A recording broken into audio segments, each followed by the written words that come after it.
यहाँ पे कि हमेशा रात ही रहती है। स्वागत है आपका स्वालबार्ड में। स्वालबार्ड वैसे तो नॉर्वे के अंडर आता है, लेकिन इसकी ऐसी कुछ ट्रीटीज़ हैं जिसके चलते कि दुनिया की किसी भी कंट्री से आप यहाँ पे आके रह सकते हैं और काम कर सकते हैं और आपको कोई भी वीज़ा नहीं चाहिए। तो इस वीडियो में हम जानेंगे इस शहर के बारे में कि यहाँ पे लाइफ कैसी है, लोग कैसे रहते हैं जबकि 24 घंटे रात ही रहती है। अभी दिन के सुबह के 9 बजे हुए हैं और देखिए बिल्कुल रात है। तो इस वीडियो में हम जानेंगे यहाँ पे कौन कौन से काम हैं, रेस्टोरेंट्स कैसे हैं, हॉस्पिटल कैसे हैं, स्कूल कैसे हैं, everything coming up in this video. Stay tuned.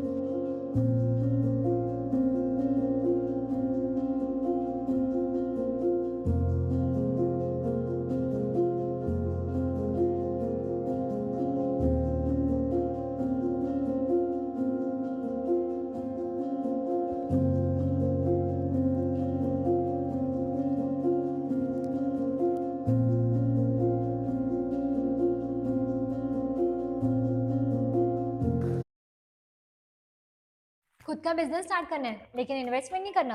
Yes, it is possible to start your own business with zero investment. तो यार अभी तो देखिए रात है और ये रात रहने वाली है मार्च तक। मार्च में पहला सनराइज़ होगा और जो लास्ट सनराइज़ था वो था मेरे ख्याल से अक्टूबर में। तो ये जो अक्टूबर, नवंबर, दिसंबर, जनवरी, फरवरी, ऑलमोस्ट मार्च, तो जो बोलते हैं कि 6 महीने रात है, तो ऑलमोस्ट 6 महीने रात रहती ही रहती है। फरवरी में यहाँ थोड़ी सी लाइट आनी शुरू हो जाएगी, लेकिन सूरज नहीं दिखेगा। सूरज हमारा पहला मार्च में ही आएगा। मेरे पीछे देख सकते हैं आप कि यहाँ पे पोलर बियर की वार्निंग है। मतलब कि यहाँ पे आपको रहता है खतरा पोलर बियर का कि आप कहीं भी आप घूम रहे हैं, अगर शहर के बाद, जैसे वो पीछे शहर है और हम शहर के बाहर घूम रहे हैं, तो यहाँ पे हमारे पास खतरा है कि यहाँ पे पोलर बियर आ सकता है। तो ये देखिए इस पे लिखा हुआ है कि अगर आप बाहर जा रहे हैं तो आपके पास एक फ्लेयर गन होनी ज़रूरी है। और आगे तो ये भी लिखा है कि governor also recommends taking a big game rifle. और नीचे लिखा भी है कि chances of encountering in the city थोड़े कम है, लेकिन उन्होंने बोला कि अगर आपको दिखता है पोलर बियर तो आप गवर्नर को इत्तला ज़रूर करोगे, उनको फ़ोन ज़रूर करोगे। तो यार बात करते हैं इसकी ज्योग्राफी के बारे में। तो स्वालबार्ड जो है वो नॉर्वे के अंडर ही आता है। Actually it's a group of islands. उसके अंदर सबसे जो बड़ा शहर है वो है लॉन्गेयरबियन। तो यहीं का जो एयरपोर्ट है वो लॉन्गेयरबियन में ही है। हम यहाँ पे कल आए थे। जो वो पूरा वीडियो है कि आपको कैसे आना है स्वालबार्ड में, वो पिछले वीडियो में है, मैं लिंक डाल दूंगा ऊपर। और सबसे जो इंटरेस्टिंग बात ये है कि ये नॉर्थ पोल से सिर्फ 1200 किलोमीटर दूर है। तो जो आपने देखा होगा वीडियोज़ में लोग बोलते हैं यूट्यूबर की नॉर्थ पोल पहुँच गया मैं, तो नॉर्थ पोल के सबसे नज़दीक जो है, जो लैंड फॉर्म है, जो धरती है, वो स्वालबार्ड में ही है। तो यार ये देखिए ये है पूरा मैप स्वालबार्ड का। अभी हमें लॉन्गेयरबियन में, और जो मेन एयरपोर्ट है वो यहीं पे ही है, इसके पास में ही यहाँ पे ये शहर है। इसके अलावा एक और सेटलमेंट है वो रशिया की है, वो मेरे ख्याल से कहीं यहाँ पे है। और जो अपना इंडिया का आर्कटिक रिसर्च सेंटर है वो यहाँ पे पड़ता है। तो यहाँ से यहाँ जाना थोड़ा सा मेरे को दिक्कत लग रही थी, इसलिए मैं इस बार नहीं जा रहा हूँ। लेकिन अगली बार जब जाएंगे तो आई मेक श्योर कि हम आपको ज़रूर दिखाएं हिमाद्री रिसर्च सेंटर। और देखिए वैसे यहाँ पे बहुत सारे होटल्स आपको मिल जाएंगे। हम रुके हुए हैं इस वाले में, इसका नाम है गेस्ट हाउस 102। और सबसे जो चीपेस्ट है वो यही है। मैंने दिखाया था आपको लास्ट वीडियो में अंदर से कैसा है ये। 6,000 रुपये पर कमरा पर नाइट है, इंक्लूडिंग ब्रेकफास्ट। स्वालबार्ड में सबसे ज़्यादा जो लोग कमाते हैं, जो इंडस्ट्रीज़ हैं, वो है कोल माइनिंग और रिसर्च और टूरिज़्म। तो टूरिज़्म तो हम करेंगे, आपको दिखाएंगे घुमा के आज हम। रिसर्च की बात करें तो यहाँ पे इंडिया का एक सेंटर है हिमाद्री, तो वहाँ पे आर्कटिक रिसर्च होती है। वो मैं नहीं ले पाया परमिशन इस बार, लेकिन मेरे ख्याल से अगली बार भी हम जल्दी ही आएंगे, कुछ महीनों बाद, जब यहाँ पे दिन होगा दोबारा से, और तब जाएंगे रिसर्च सेंटर। और the third thing is coal mining. तो अभी हम जाने वाले हैं कोल माइन के अंदर ही, और वो मैंने टूर लिया है और देखेंगे हम कोल माइन के अंदर और लाइफ कैसी थी यहाँ पे कोल माइनर्स की, और यहाँ पे लोग आके बसे क्यों थे इन द फर्स्ट प्लेस। कि इतनी दूर, नॉर्वे से काफ़ी दूर पड़ता है, तो यहाँ पे लोग बसे क्यों हुए हैं पहली बात तो, क्योंकि यहाँ पे नेचुरल रिसोर्सेज बहुत ज़्यादा थे, अभी भी हैं। तो वो हम देखेंगे स्टोर में। तो देखते रहिए वीडियो को। तो ये गाड़ी आ तो रही है, होपफुली अपने ही पिकअप के लिए आ रही हो। ये रुकेगी नहीं, इंडिकेटर दिया उसने भाई, यहीं से स्लाइड मारेगा। अब ये शुमाकर है, ये देखियो अभी। चलो ठीक है, जा रहे हैं फिर हम कोल माइन है। खुशखबरी सेठी साहब की जय हो, इनके होते हमको ये टूर करने का अवसर प्राप्त हुआ। So we have, what was your name? I forgot your name. My name is Warren. Warren. And you have been living here for how long? I have been living on Svalbard for 7 years. 7 years? Yeah. So for some people it's a long time, and for some it's a short time. But I'm planning on living here for a longer time. So. And how old are you? How old are you? I'm 20. Okay. Okay, 28. Yes. So young. Oh, thank you. How do you find living here? Like, isn't it boring because it's at night all the time? Oh no, not at all. One thing, the night or the polar night, it's kind of, what can I say? For me, it does not feel so different because where I'm from in North Norway, Okay. it's also dark during this season. Yeah. So it's not so big difference. So I'm kind of used to it, and it's also very nice. One thing I really like, it's a small place. So you know a lot of the people living here, Okay. but you also have so many opportunities here. Yes. So activities you can do in the afternoon, and In the night as well, it's the same thing. but also if you really like enjoy like Arctic lifestyle, you can say I'm not a big fan of hiking, but I really enjoy going on snowmobile trips. Okay. Going But do you- out in the nature.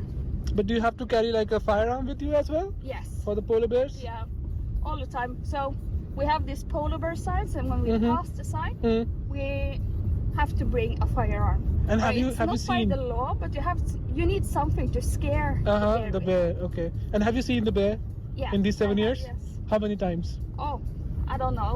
Maybe. Actually, we don't. If we know it's a polar bear in the area, we just don't go there. Okay.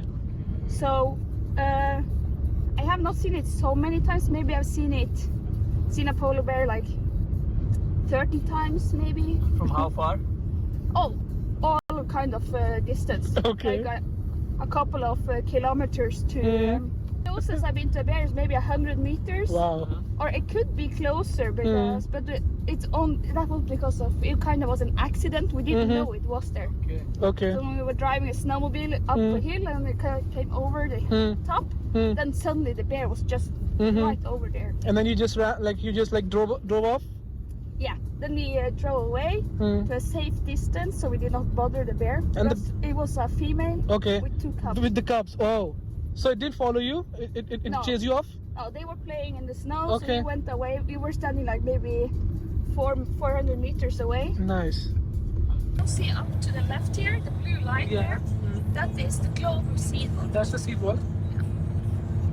Hello, वो जो आपको green green दिख रहा है ना, वो है seed wall. जो आपको बताता है यहाँ पे सीड बैंक है।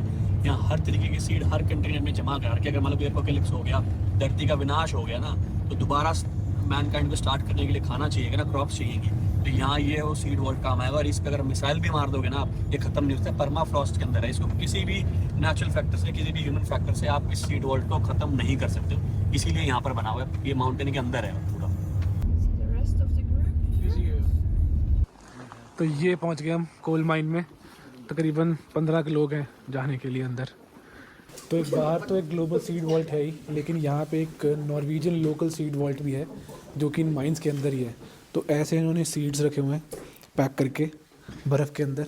तो मतलब सीड वॉल्ट का मतलब ये है कि पर्मा फ्रॉस्ट में ठंड रहती है तो वहाँ पे कोई दिक्कत नहीं होगी। ठंड में वो सीड्स ग्रो नहीं कर पाएंगे, तो प्रिजर्व्ड रहेंगे। And we measure the quality on it to see how much percent. And we are sitting here on the outside. You can see the airport down here. And if I open it, you can see the tunnel. And it actually goes all the way to the other side here. इनमें से कोई suit पहनना है अपने को। चलो sir, कैसा लग रहा है? कौन से ब्रांड का है? अरमानी। भाई आपकी नौकरी चली जाएगी, इतना धीरे धीरे कपड़े पहनोगे तो ब्रो। अंदर सारा कोयला निकालना है अभी। यार मैं बदबू आ रही है। इसी दिन के लिए घर वालों ने पढ़ा लिखा के बड़ा किया था। एक दिन जाकर दूर बढ़ेगा। अभी हम तैयार हैं माइन में जाने के लिए। नाइस। अरे जेबी आई है अंदर। हाँ, जेबें भी हैं। भाई ये खुल जा रही नीचे। इसकी जेब फटी हुई है साले की। जेबें मार रखी। This is the lowest one. काफी यार स्केरी सा है ये। जगह सारी ऐसे भूतिया सी देखो। ये नीचे ट्रेन ट्रैक्स हैं और चले जा रहे हैं अंदर अभी सभी। So far? Yeah? How is it? We're inside the mountain now. Cold.